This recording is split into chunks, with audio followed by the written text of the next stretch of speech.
सिवाय एक शख्स के कोई बाएतमाद नहीं है वहां। वो है हाकिम, क्योंकि वही था कातिलों का हदफ। हम खुफिया तौर पर क्यों जाएंगे?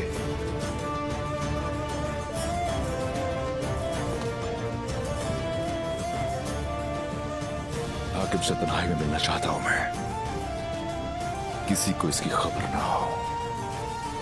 ख्याल रखना, करीबी लोग भी दुश्मन हो सकते हैं। हुक्म क्या है? अब जो मैं कहूंगा वही होगा।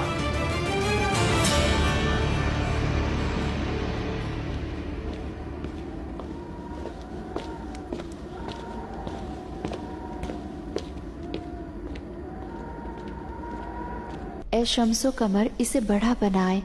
ए चमकते सितारों, इसे बड़ा बना दें। कपड़ों की तरह इसे पानी का लिबास पहनाया, और पानी जो था पहाड़ के ऊपर।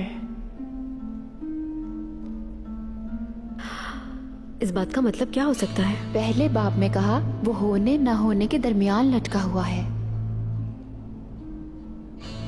सूरज, चांद, ये सारे चमकते सितारे।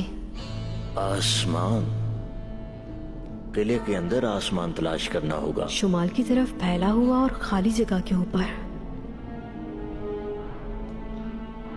किले में शुमाली तरफ कोई खुफिया कमरा है क्या? सोफिया का कमरा, वहां मैंने मसनूई कीमियागरी से 7 सियारे देखे हैं। जादुई कमरे के दरमियान वही जगह जहां सितारों सियारों का अक्स है। मुकद्दस